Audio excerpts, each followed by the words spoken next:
But Meri, he says so much stuff about us publicly. What else is he going to say? And that's the same thing Jen says. She says, Meri, he brought it on himself. You warned him. You told him in the email, hey, let's do this, or I'm going to have to get some lawyers involved. Yeah.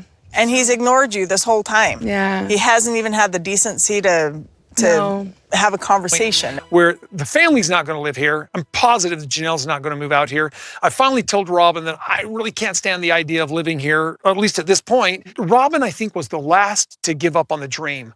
But she's finally consented, yeah, let's go ahead and sell. I'm pretty positive that Meri and Janelle want to sell. You won't believe the tea we're spilling today. From secret breakups to shocking lies, this is Unreal Tea. Hit subscribe before the drama starts. Welcome everyone. When a man sees his own son sobbing and then walks away, you wonder, what type of father does that? Cameras recorded what fans could never look away from: Gabe, Kody's son, begging for attention. Begging for 1 minute of being there, of loving him, of even noticing him. And Kody? Cold. Distant. Blaming others. The heartbreak was fresh, and it was not rehearsed. It was genuine. Roll it on to Janelle. Left to herself, once more. As Kody played house with Robyn, Janelle was attempting to keep a splintering family intact. But for how long? When love is an act and children are bargaining chips, the facade must eventually crumble. And then there was the land. Coyote Pass. 40 acres of unspoken tension, lies, and manipulation. What was to be a new beginning became the last battlefield. Everyone assumed that it was about land. But it was never about property. It was about power. This is the tale that they attempted to cover up, until now. When Janelle invested her passion in Coyote Pass, folks ridiculed her. What's she going to do, bake mud pies, they taunted. But beneath the mocking tone was fear. Fear that Janelle was doing what the others had quit, creating a future. She did not require approval. She required breathing room. Perhaps it is nothing but a stand of vegetables. Perhaps a flower farm. Perhaps nothing but grass and horizon. But it was hers. Her decision, her land, her solitude. And for the first time, she wasn't seeking permission. But then came the questions. Why 40 acres? Why now? Why by herself? The truth? Janelle knew what was coming. While others were busy performing unity on camera, she saw the fractures. Christine was barely holding on. Meri had long been ghosted. And Kody? He was spiraling into something darker, control masked as concern. Love that only showed up with conditions. The land wasn't just a project. It was escape. A soft exit strategy from a marriage already over. And then came the chaos. Robyn. She didn't come in as a wife. She came in as a mistress. It started with secret kisses, with stolen moments, with betrayal. It wasn't spiritual. It wasn't honorable. It was an affair in everything but name. While Christine was giving birth to their child, Kody was kissing his girlfriend. That was never forgotten. And neither was the debt. Robyn came with baggage, both financial and emotional. But Kody didn't flinch. He put it all on the rest of them. The other wives were supposed to accept her, pay for her, smile for photo ops. But the family didn't expand. It fractured. Janelle witnessed it unfolding before her eyes. She convened meetings. She implored for open discussion. She craved reunion. No one attended. Then the pandemic struck, and the rules. The notorious list. 8 months of solitude, Robyn insisted. But video told a different story. Her kids were in a daze, caught off guard. The rules? Different. Christine refused to cooperate. Neither did Janelle. And Kody disciplined them both. Savannah waited for her father that holiday season. He never showed up. Meanwhile, Kody suddenly wanted sole custody of Truly, not because he loved her, but because he wanted leverage. It was never about the children. It was about controlling them. He informed the cameras that he couldn't share time with Savannah because he wasn't with Janelle anymore. As if his daughter had to work for his attention. But Savannah was there. Daily. He just didn't come. And when Janelle called him out for not being at Christmas, for ghosting their daughter, he blinked. Blank. Empty. Indifferent. He didn't forget. He didn't care. In the meantime, Robyn maintained the story flowing. They didn't play by the rules. They didn't even attempt. They were selfish. But in the background, forms were being written quietly.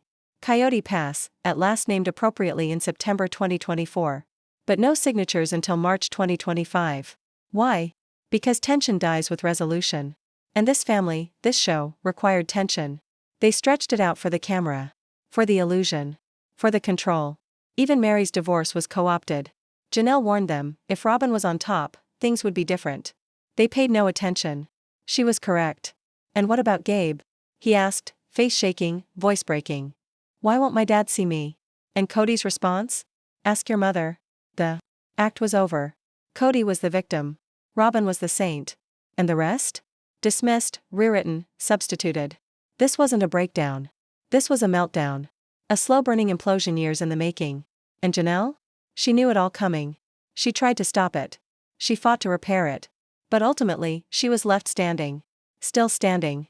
Still grounded. Still the only one who never lied. They thought she was leaving. But she was heading home. It took 3 years to sign one sheet of paper. But that slowdown? That wasn't red tape. That was war. Janelle stood on the porch, her breath visible in the frigid Flagstaff air. The wind rushed across the open ground behind her, 40 acres of broken dreams. Nobody else was arriving. Not Kody. Not Robyn. Not anyone. Coyote Pass had become a shrine to dysfunction. A setting where all lies, all betrayals, all manipulations were out in the open. And Janelle? She wasn't leaving. She was filming it. Because when a marriage collapses in the raw, the truth doesn't seep. It detonates. Kody and Janelle's ultimate showdown. No cameras. No producers. Only silence. Janelle poses a straightforward question. Did you even call Savannah on Christmas? His face speaks volumes. No words. No denial. Just apathy. This was not about misunderstanding. It was about choices. Savannah was an afterthought. And the worst of it? He blamed Janelle for his own absence. For his own failure. In Robyn's world, history is reinterpreted. The rules were equal. The distance was optional. The rejection? Earned. But this is what never made sense. If Robyn obeyed the rules for 8 months, then why were her children perplexed when the list materialized? Why did she change her story depending on whom she talked to?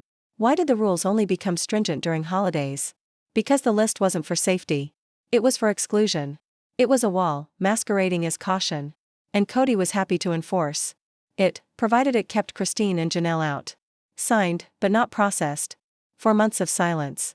For months of games. For months of maintaining leverage. Because the minute that land was divided, the illusion broke. Meri received her share. Janelle, also. But after they had been sucked dry of time, money, and energy, Christine didn't merely exit Kody.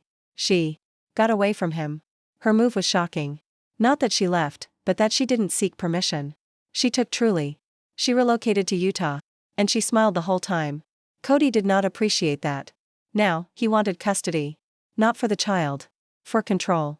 A man who hadn't shown up for Savannah wanted 50-50 for Truly. That's not how the math works. Kody told her once, this is about unity. But unity died the day he picked favoritism. Robyn's tears were the script. Her solitude the justification. Her needs, the compass. Everyone else? Left to rationalize why their dad didn't call. Why birthdays weren't celebrated. Why Christmas came and went without a knock on the door. Janelle's had enough. She's living on the land. No farmhouse. No crops. Just silence. Because after decades of turbulence, peace isn't dull. It's liberation. And Kody? He's still rewriting history. Still pretending the collapse wasn't his doing. But the kids know. And so do we. They didn't divide Coyote Pass because it was fair. They divided it because the truth finally caught up. This family's drama is far from over, so smash like if you're #TeamWives, subscribe for the next explosive update, and drop a comment below. Who do you think will win? Stay shady, stay curious, and I'll see you in the next scandal. Kiss mark behind TLC Sister Wives out.